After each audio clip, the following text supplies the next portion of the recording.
को उठाओ। Thank you Jesus. खुदा बाप तेरा पवित्र आत्मा आज अजीब और अचंभी रीति के साथ तेरे लोगों की ज़िंदगियों में कार्य करे। आज जितने लोग खुदाबंद रोज़ की रोटी को सुने तेरे पवित्र नाम में खुदाबंद तेरी बरकत को पाते हुए पवित्र आत्मा से भरपूर होते हुए खुदाबंद वो आगे बढ़ें। तेरे वचनों की गहराई इनकी ज़िंदगी में अजीब और अचंभी रीति के साथ बड़े कार्य करे। खुदाबंद बाइबल कहती है कि कोई भी इस बात पर घमंड करे कि वो यहोवा को जानता और समझता है। खुदावंद तेरे वचनों का ज्ञान आज ने तेरी समझ दे। खुदावंद इस वचन को सुनते तेरे लोग चंगे हों। खुदावंद इस वचन को सुनते तेरे लोग आज़ाद हों, तेरे लोग डिलीवर हों। खुदावंद तेरा पाक उनकी ज़िंदगी में बड़े कार्य करे। प्रभु यीशु मसीह के सामर्थी नाम में हम मांगते हैं, आमीन आमीन hallelujah. God bless you all. स्वागत है रोज़ की रोटी प्रोग्राम में। अमेरिका टूर के बाद ये पहला प्रोग्राम है रोज़ की रोटी का। तो वो टूर खुदावंद के नाम में ब्लेस था और आज तक की सबसे सुंदर जो वेन्यूज़ थे, सुंदर मीटिंग्स थी, उनमें से एक सबसे बढ़िया टूरों में से एक खुदावंद ने साथ दिया और प्रेयर्स का उत्तर दिया। सबसे ज़्यादा जो मैंने मिस किया वो रोज़ की रोटी प्रोग्राम था बाहर फॉरेन में, क्योंकि जो टीचिंग, जो वर्ड मैं आपको दे रहा हूँ वो मैं भी मिस कर रहा था कि मैं आपको वो जल्दी जाऊँ और जो रोज़ की रोटी प्रोग्राम मैं आपके साथ करूँ। मेरा बिलीव है खुदावंद ने ये प्रोग्राम परमेश्वर ने शुरू करवाया। मेरा बिलीव है ये कि ये अब आपके लिए ब्लेसिंग का कारण होगा। जब भी हम परमेश्वर के वचन को पढ़ेंगे, जब भी हम खुदावंद के वचनों में से मनन के साथ खुदावंद की ओर ध्यान लगाएंगे, बाइबल कहती है परमेश्वर अपना आप पर जाहिर करेगा। परमेश्वर के वचन को पढ़ना यानी परमेश्वर को पढ़ना और दूसरा अपने आप को भी पढ़ना। आप जैसे जैसे परमेश्वर के वचन को पढ़ते हैं, आप अपने आप को पढ़ते हैं, आप परमेश्वर को भी पढ़ते हैं, आप उसके बारे में भी समझते हैं और परमेश्वर आपकी लाइफ से क्या चाहता है उसके बारे में भी आपको मालूम होता है। अब बहुत सारे ऐसे क्वेश्चंस, बहुत सारे ऐसे सवाल हैं आपकी लाइफ के जिनका आपको आंसर नहीं मालूम, उत्तर नहीं पता। और बाइबल कहती है कि जब हम परमेश्वर के वचन को जेन्युइनली, डेडिकेटेडली होके एक खुदावंद के वचन को जेन्युइनली लव के साथ, और जिस तरह बाइबल कहती है कि जो हिरनी है वो नदी के जल के लिए हांफती है, अगर आप इस तरह से वचन के लिए प्यासे होंगे तो मैं आपको सच कह रहा हूँ, यीशु मसीह ने कहा अगर तू प्यासा है तो मेरे पास आ, मैं तुझे तेरी प्यास को भी बुझाऊंगा, तुझे जीवन जल का सोता भी बनाऊंगा। अगर वचन समझने की प्यास आपके अंदर है तो परमेश्वर उसे पूरा करता है। और मेरा ये विश्वास है कि आपकी वचन सीखने की जो प्यास थी उसके कारण ये प्रोग्राम जो है वो शुरू हुआ है और ये आपके लिए बरकत का कारण है। आज एक परमेश्वर के एक गुण के बारे में, एक नेचर के बारे में, वो कैसा है, आज मैं इस चीज़ के ऊपर आपसे बात करूंगा।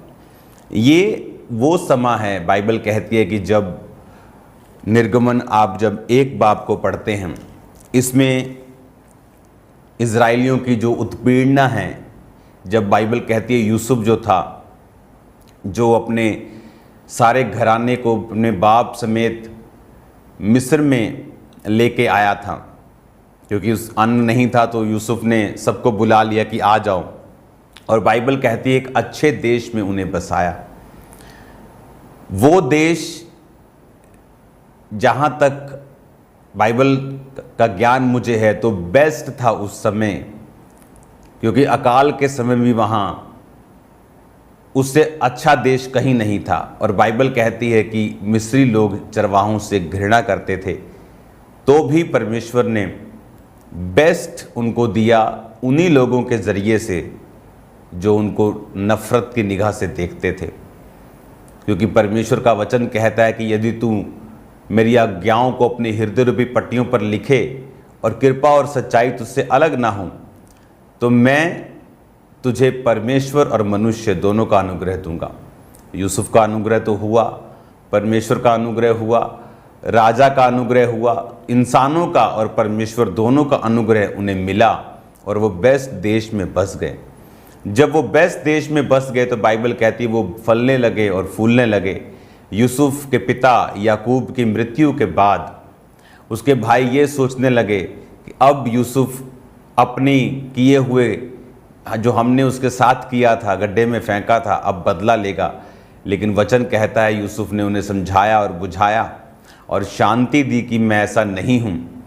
ये भी बात दर्शाता है कि उसके भाई जो थे अभी भी अगर ये सोच सकते थे कि ये बदला ले सकता है, तो उनको अभी भी मालूम नहीं था कि परमेश्वर का हृदय, परमेश्वर जैसा हार्ट, उसके जैसा शुद्ध मन रखना उनको अभी भी पता नहीं था जो यूसुफ का था। तो उसने समझाया कि ऐसा नहीं है, मैं तुम्हारे साथ कुछ नहीं करूँगा। और बाइबल कहती वो उनके बाल बच्चों की गिनती के अनुसार उनका पालन पोषण करने लगा।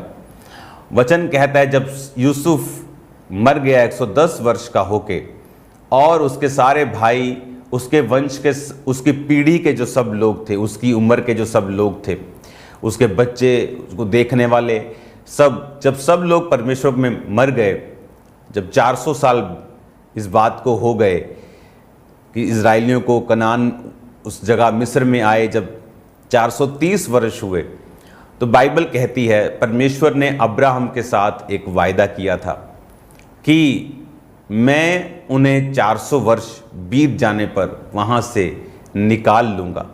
अब 400 साल हो चुके थे और बाइबल कहती है इजराइलियों की संतान जो थी वो फलने लगी और फूलने लगी, और अब जो रिसेंट अब का राजा था वो उन्हें जानता नहीं था। तो बाइबल कहती वो उनसे डर गया और उसने सलाह की अपने लोगों के साथ कि ये लोग बहुत फल और फूल गए हैं और बहुत गिनती में बढ़ गए हैं। अब मैं ऐसा करूँगा कि बुद्धिमानी के साथ इनसे व्यवहार करूँगा। आपको ये बात मालूम होनी चाहिए कि जो रोज़ की रोटी प्रोग्राम है ये डिटेल में जाकर वचन को सुनने वाला प्रोग्राम है। तो आपको डिटेल में आराम से सुनना है ताकि वचन की पूरी एक समझ जो है आपकी लाइफ के अंदर उतर जाए। अब जब उस राजा ने ये डिसाइड किया, और बाइबल कहती है उत्पत्ति 1 उसकी 10 में, इसलिए आओ हम उनके साथ बुद्धिमानी से बर्ताव करें, कहीं ऐसा ना हो कि जब वे बढ़ जाएं और लड़ाई का समय आ जाए तो बैरियों के साथ मिलकर हमसे लड़े और हम इस देश से निकल जाएं। इसलिए उन्होंने उन पर बेगारी करने वालों को नियुक्त किया कि वे उन पर भार डाल डालकर उनको दुख दिया करें, और उन्हें फिरौन के लिए पितोम और रामसेस नामक भंडार वाले नगरों को बनाया। पर ज्यों-ज्यों उन्हें दुख देते गए त्यों-त्यों वो बढ़ते और फैलते चले गए, इसलिए वो इजराइलियों से अत्यंत डर गए। बाइबल कहती है इसलिए उसने इजराइलियों के ऊपर बेगारी करने वालों को नियुक्त किया, और ईंटें और गारे और जो सबसे कठिन काम था वो काम इजराइलियों के लिए मुकर्रर किए गए।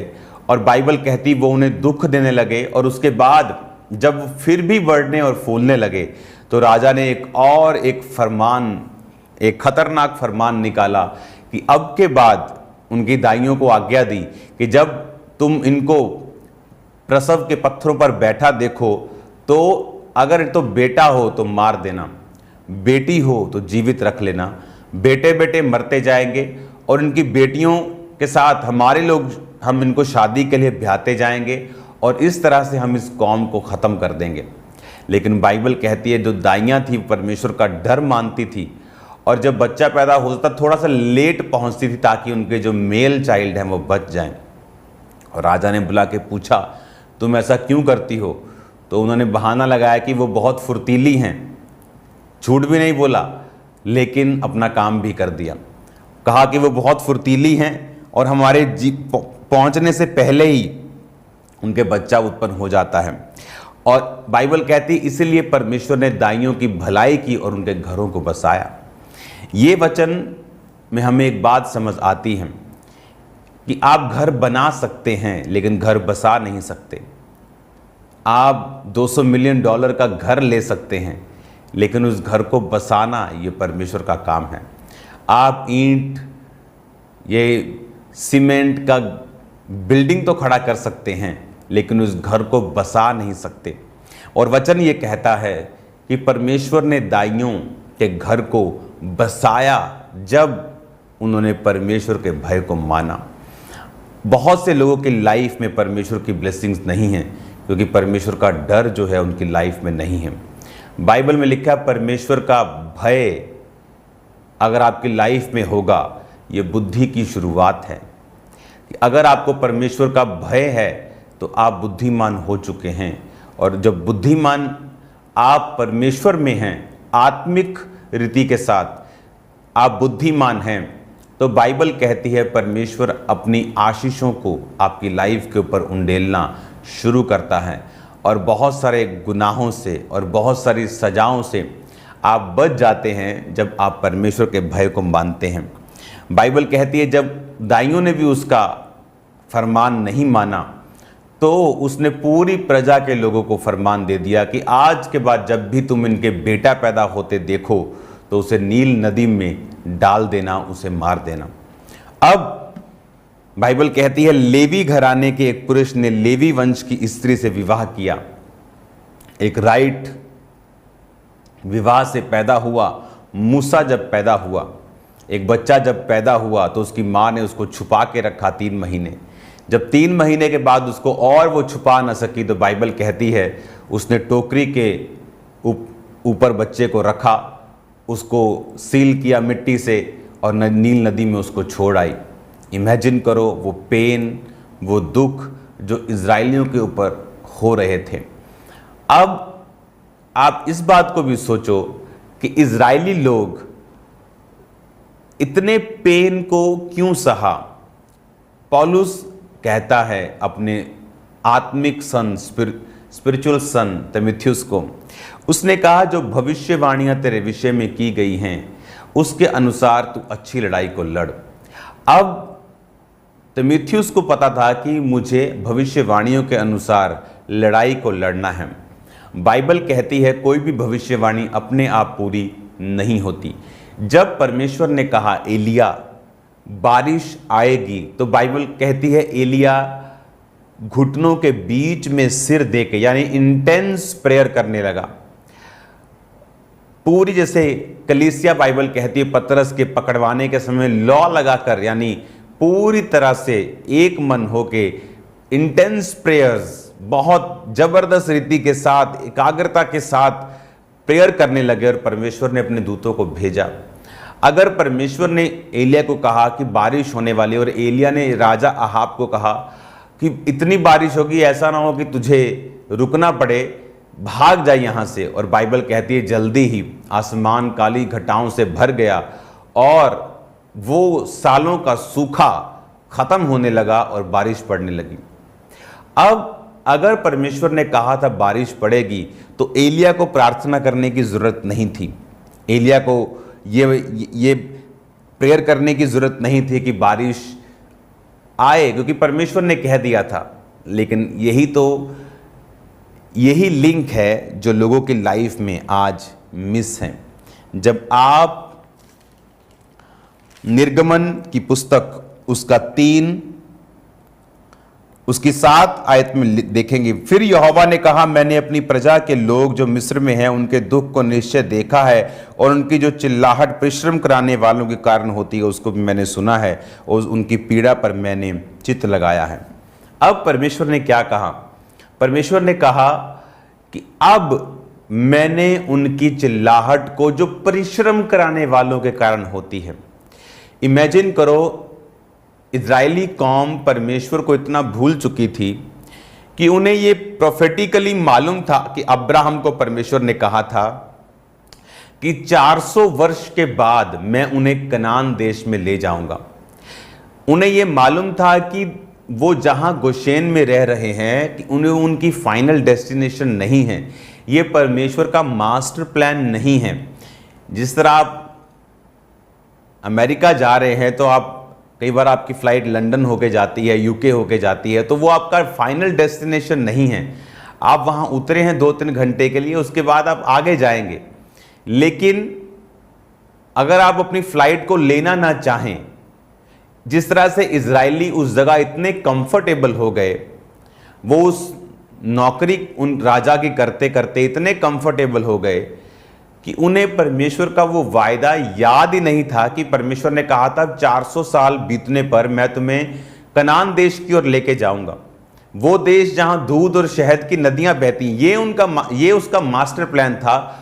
और आपको परमेश्वर के मास्टर प्लान के हिसाब से प्रार्थना भी करनी होती है। आपको ये समझना होता है कि परमेश्वर के हार्ट में क्या है, और उसके बाद आपको उस प्लान के मुताबिक प्रेयर्स करनी होती हैं और जेन्युइनली परमेश्वर का फेस ढूंढना होता है। आपको जेन्युइनली परमेश्वर में बढ़ना होता है। लेकिन इजरायली इतने कंफर्टेबल हो गए कि उन्होंने प्रार्थना नहीं की। 430 साल हो गए। एक प्रोफेटिक वर्ड डिले हो सकता है आपकी लाइफ में। अगर आप उस प्रोफेटिक वर्ड के विषय में परमेश्वर से बात ना करें, इसीलिए मेरा परमेश्वर है वो विश करने पर नहीं देता। हाँ, वो रगड़ो और चिराग और आ जाए और आप विश मांगो, वो विश मांगने पर नहीं देता। वो परमेश्वर है, वो कहता है मांगो तो दिया जाएगा। और बाइबल कहती है कि वो भूल गए कि हमें मांगना है, हमें खुदा की मर्जी के अनुसार प्रेयर्स करनी हैं। जब उन्होंने प्रेयर्स नहीं की तो परमेश्वर को दुखों का सहारा लेना पड़ा। परमेश्वर को दुश्मन को अलाउ करना पड़ा कि वो उसे दुख दें। फिर परमेश्वर ने कहा जो अब चिल्लाहट उनके परिश्रम कराने वालों के कारण होती है, उसको मैंने सुना है। और परमेश्वर मूसा से बात कर रहा था कि अब तू जा और मेरे लोगों को बता कि मैंने उनकी प्रार्थनाओं को सुना है। आपकी प्रेयर्स कई बार आपको एक डिवाइन हेल्पर से भी मिलाती हैं। आप प्रेयर्स कर रहे हैं, कई बार परमेश्वर आपको एक अच्छी चर्च में भेज देता है। आप प्रेयर्स कर रहे होते, परमेश्वर आपको वो लोग जो उसके करीब हैं उनके साथ मिलाता है। वो सारा कुछ आपकी प्रेयर्स के कारण। और प्रेयर्स दो रीति के साथ आप करते हैं। एक प्रोफेटिकली कि आपको मालूम है मांगो तो दिया जाएगा। आपको मालूम है कि शैतान, बाइबल कहती है, मौका ढूंढता है, उसको अवसर मिले किसको फाड़ खाए। आपको मालूम है तो आप प्रेयर्स करते हैं अपने बच्चों के लिए, अपनी फैमिली के लिए, अपने आप के लिए। लेकिन दूसरे लोग वो हैं जो खुद प्रार्थना नहीं करते।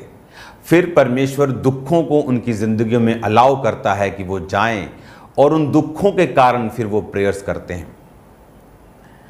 तो वो 30 साल के डिले में जब परमेश्वर ने देखा कि ये लोग तो हिलते ही नहीं, इन लोगों को तो मेरे वचन की परवाह नहीं, और ये इनका बेस्ट प्लेस नहीं है जो मैंने इनके लिए चुना है, तो बाइबल कहती वो उनको दुख देने लगे।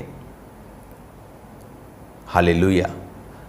तो कई दुख परमेश्वर की ओर से नहीं हैं, वो नतीजा है प्रेयरलेस लाइफ का। वो नतीजा है कुछ मेहनत। एक मेहनत होती है, एक होता है सफरिंग्स, कुछ हार्ड वर्क कई बार परमेश्वर की ओर से नहीं है। वो नतीजा है एब्सेंस का प्रेयर लाइफ की। वो हार्ड वर्क एक नतीजा है परमेश्वर के वचन, उसके प्रोफेटिक वर्ड्स, उसकी इच्छाओं को ना देखकर संसार में गुमे रहने का, अपने काम में बिजी रहने का। ये नतीजा है प्रेयरलेस रहने का और परमेश्वर की योजना को ना समझने का, कि जो कुछ परमेश्वर ने आपको करने के लिए बोला है उसमें फेल हो जाना। तो अब जब वो भूल गए कि परमेश्वर ने कहा था 400 वर्ष बीतने पर मैं इन्हें ले जाऊंगा, अब उन्हें वो याद आया और वो प्रेयर्स करने लगे और परमेश्वर की दुहाई देने लगे। और जब परमेश्वर की दुहाई देने लगे तो परमेश्वर ने मूसा को, जो 40 साल से मिधान देश में रह रहा था, इसके बारे में हम कंटिन्यू बात करेंगे कल से रोज की रोटी प्रोग्राम रेगुलर होगा, क्योंकि मैं इंडिया में हूं और मैं एक खास तैयारी कर रहा हूं डिलीवरेंस वीक्स की, और जल्दी मैं आपको डेट्स अनाउंस करूंगा। मैं भी गहरी प्रेयर्स में हूं और वो वीक्स, वो हफ्ते जब शुरू होंगे और खुदावंद के नाम में आप बरकतों को देखेंगे, डिलीवरेंस को देखेंगे, बड़े छुटकारों को देखेंगे, और वो स्पेशल वीक्स होंगे जहाँ पर हर संडे एक डिफरेंट टॉपिक पर प्रीच होगा और उसी टॉपिक की डिलीवरेंस होगी जो आज तक कभी नहीं हुआ। और थर्सडे होली स्पिरिट से भरने का दिन होगा। जो लोग पवित्र आत्मा से नहीं भर रहे, वो जो लोग गैर भाषाओं को चाहते हैं, जो लोग परमेश्वर में बढ़ना चाहते हैं, विजन्स लेना चाहते हैं, तो वो तैयार रहें आने वाली मीटिंग्स के लिए। ये थर्सडे मैं आपके साथ कुछ हेवनली विजन्स को शेयर करूंगा कि हेवन जो है वो क्या है, कैसा है, और जो खुदावंद ने मुझे बताया है, जो मैंने ना कभी पहले किसी से सुना, कभी किसी से नहीं सुना, जो मैंने देखा, वो मैं आपसे बात करूंगा। God bless you all. शाम को प्रेयर माउंटेन्स की प्रेयर्स को अटेंड करना ना भूलना। थर्सडे को मैं यहीं पे हूँ, इंडिया में आ चुका हूँ, संडे भी यहीं था, प्रेयर्स में था। तो थर्सडे को रेडी रहो एक स्पेशल मीटिंग के लिए, और संडे तैयार रहो बड़े छुटकारे के लिए। God bless you all. मेरा बिलीव है कि अब रोज की रोटी प्रोग्राम जो रोज होगा आपके लिए बरकत का कारण होगा यीशु मसीह के नाम में। प्रेयर माउंटेन जो खुदावंद ने एक ब्यूटीफुल प्रार्थना का पहाड़ दिया है, जहाँ पर आप लोग रोज़ आ रहे हैं, कभी वॉलंटियर्स, कभी पार्टनर्स, कभी विश्वासी लोग, कभी फॉरेनर्स, मेंबर्स के लिए भी बहुत जल्द आपको मैं न्यूज़ दूंगा। तो वो खुदावंद की ब्लेसिंग है हमारे लिए। मेरा विश्वास है आज आप ब्लेस हैं। मेरा विश्वास है आज से आप प्रेयर स्टार्ट करेंगे, परमेश्वर पे सब कुछ नहीं छोड़ेंगे और आप सेम नहीं होंगे। अपनी आंखों को बंद करो, अपने हाथों को उठाओ। धन्यवाद यीशु, तेरा पवित्र आत्मा आज इन लोगों की ज़िंदगी में कार्य करे खुदाबंद। मैं इन्हें ब्लेस करता हूँ, जितने इस प्रोग्राम के साथ हैं खुदाबंद, जो इसे देखेंगे वो आशीषित हों। तेरा पाक रूह उनकी ज़िंदगी में बड़े कार्य करे। तेरे जीवित नाम में ये आशीषित हों खुदाबंद। ये वचन की ज़िंदगी में 100 का 100 गुना फलों को लेके आए। जितने खुदाबंद थर्सडे संडे इन डिलीवरेंस वीक्स में खुदाबंद तेरे आत्मा के साथ जुड़ें, वो आज़ादी हो खुदाबंद, आज़ादी लें खुदाबंद, वो आज़ादी हो जो ये मांग रहे हैं खुदाबंद की लाइफ में। मैं इन्हें ब्लेस करता हूँ, इन्हें आज़ाद घोषित करता हूँ जब ये उस मीटिंग्स को अटेंड करें खुदाबंद। आज शाम की प्रेयर माउंटेन की प्रार्थना में जो जुड़े हैं वो आज़ाद हों, वो भी अलग अलग दुखों से खुदाबंद, शैतान के जकड़े आज आज़ाद हों तेरे जीवित नाम में। प्रभु यीशु मसीह के नाम में हम मांगते हैं, आमीन आमीन। God bless you all. कल मिलते हैं खुदावंद की प्रेजेंस में, और शाम को मिलते हैं प्रेयर माउंटेन की प्रेयर्स में। और थर्सडे और संडे ये आपके लिए डिफरेंट होगा। God bless you all.